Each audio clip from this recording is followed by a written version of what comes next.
नमस्कार, आप देख रहे हैं दर्श न्यूज़। मैं हूं आपके साथ रितेश शर्मा।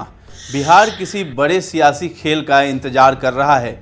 ये खेल बीजेपी या कोई और दल करे, उससे पहले खुद नीतीश कुमार बड़ा खेल कर सकते हैं। एनडीए से अलग होकर और आरजेडी का सपोर्ट लेकर नीतीश कुमार मुख्यमंत्री तो बन गए, लेकिन आरजेडी की शर्तों के मुताबिक वे तेजस्वी यादव के लिए बिहार की गद्दी आसानी से सौंपकर दिल्ली नहीं जाने वाले। आरजेडी में तेजस्वी को सीएम बनाने की हड़बड़ी है।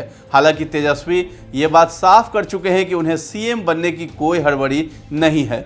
सूत्र बताते हैं कि आरजेडी के अध्यक्ष लालू प्रसाद यादव ने नीतीश कुमार को इसका संकेत दे दिया है कि वे अब गद्दी खाली करें। अगली विपक्षी बैठक में नीतीश कुमार का विपक्ष के प्रस्तावित फ्रंट का कन्वेनर बनना तय है। आरजेडी का संकेत नीतीश समझ रहे हैं। पहले उनकी भी इच्छा राष्ट्रीय राजनीति में जाने की थी, लेकिन विपक्ष के जिन 15 दलों को उन्होंने पटना में जुटाया, उनमें 2 दलों पर उन्हें भरोसा नहीं हो रहा है।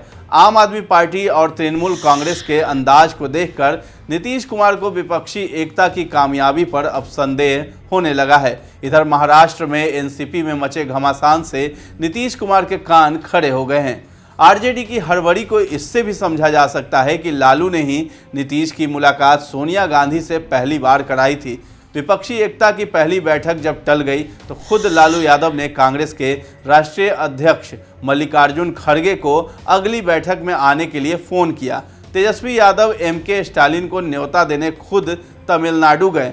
पटना में 23 जून को जब 15 विपक्षी दलों के नेता जुटे तो लालू ने बढ़ चढ़कर उसमें भाग लिया। सीधे शब्दों में कहें तो लालू ने महफिल लूट ली। यानी विपक्षी एकता के लिए नीतीश कुमार ने जितनी कोशिश की, उससे अधिक लालू परिवार ने की। हेमंत सोरेन, अखिलेश यादव और ममता बनर्जी को नीतीश से अधिक भरोसा लालू और तेजस्वी पर दिखा। तेजस्वी यादव की मंशा अभी बिहार की राजनीति तक ही खुद को सीमित रखने की है। फिर भी राष्ट्रीय राजनीति में आरजेडी की इतनी रुचि क्यों है, ये बात समझना किसी के लिए मुश्किल काम नहीं है।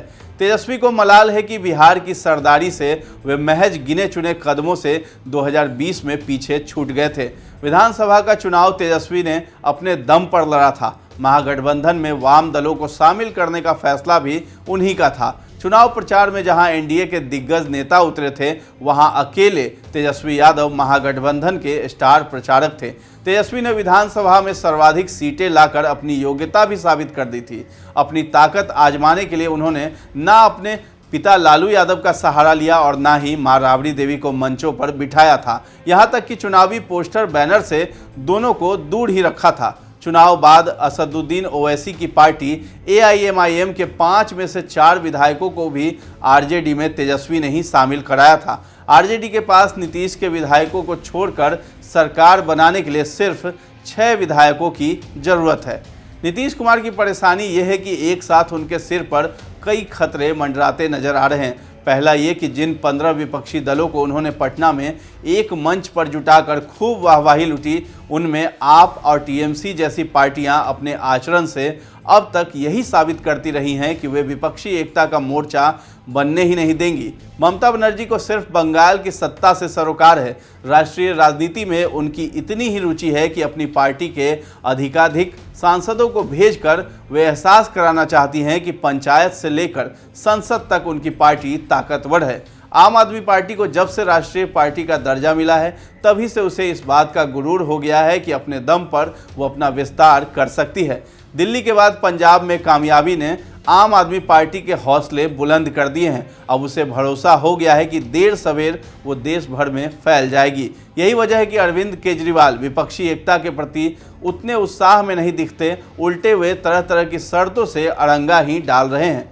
विपक्षी एकता की कामयाबी में नीतीश कुमार को अब संदेह होने लगा है। उनकी चिंता इस वजह से है कि उन्होंने विपक्षी एकता का बीड़ा उठाया था। एकता के नाम पर चुप बैठी कांग्रेस को बार बार उकसाकर नेतृत्व के लिए तैयार किया था। महाराष्ट्र की घटना के बाद उन्हें अब एहसास होने लगा है कि पहले खुद की पार्टी का अस्तित्व बचाना उनके लिए ज़्यादा जरूरी है। आरजेडी से उन्हें भय है कि कभी भी उनकी पार्टी के विधायकों को तोड़कर वो सरकार बना सकती है। उधर बीजेपी से भी भय है कि कहीं महाराष्ट्र जैसी घटना को वो उनकी पार्टी के साथ अंजाम न दे दे। तेजस्वी की ताजपोशी के लिए आरजेडी में जो हड़बड़ी है उससे नीतीश के मन में अब भय बैठ गया है। नीतीश ये भी जानते हैं कि दल बदल कानून की बात आएगी तो आरजेडी पर कोई फर्क नहीं पड़ेगा, इसलिए कि स्पीकर भी आरजेडी का ही है। नीतीश कुमार के सामने तीसरा संकट महागठबंधन में सीटों के बंटवारे पर जेडीयू की हिस्सेदारी को लेकर है। पिछली बार यानी 2019 के लोकसभा चुनाव और 2020 के विधानसभा चुनाव में बीजेपी से लड़ झगड़ कर उन्होंने बराबर सीटें ले ली थी। जेडीयू का तब तर्क था कि विधानसभा में उसके विधायकों की संख्या बीजेपी से अधिक है। लोकसभा की सीटों के लिए जेडीयू ने विधानसभा की सीटों को आधार बनाया था। अगर लोकसभा सीटों को आधार बनाते तो 2014 के चुनाव में जेडीयू 2 सीटों पर ही सिमट गई थी। महागठबंधन में सीटों के बंटवारे का आधार अगर विधानसभा की सीटों को बनाया जाता है तो जेडीयू को आरजेडी से आधी सीटें ही मिल पाएंगी, इसलिए कि आरजेडी के पास अभी 80 से अधिक विधायक हैं तो जेडीयू के महज 43 ही हैं। सीटों के बंटवारे का पैमाना खुद जेडीयू ने बीजेपी के साथ रहते तय किया था, अब वही उसके लिए घातक साबित हो सकता है। ऐसा हुआ तो पिछली बार जीती 16 लोकसभा सीटों में से उन्हें कुछ सीटें छोड़नी भी पड़ सकती हैं। भाजपा को बाध्य कर खुद नीतीश कुमार ने उसकी जीती 5 सीटें हथिया ली थी। इन्हीं संकटों से परेशान नीतीश कुमार कभी विधायकों, विधान परिषद के सदस्यों से मिल रहे हैं तो कभी सांसदों से। वे अपने विश्वास पात्र नेताओं से भी मिल रहे हैं जो समय समय पर उन्हें उचित सलाह देते रहे हैं। जेडीयू के सांसद और राज्यसभा के उपसभापति हरिवंश से हाल ही में उन्होंने मुलाकात की थी। राजभवन में सुशील मोदी से भी उनकी मुलाकात संयोगवश नहीं बल्कि सलाह मशवरे के लिए ही हुई थी।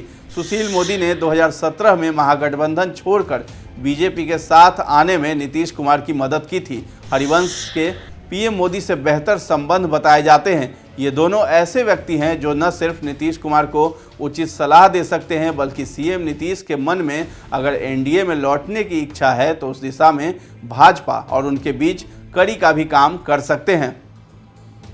बिहार और झारखंड से जुड़ी तमाम खबरों से अपडेट रहने के लिए आप हमारे चैनल को सब्सक्राइब कर सकते हैं। अगर ये वीडियो आप फेसबुक पर देख रहे हैं तो हमारे पेज को फॉलो भी कर सकते हैं।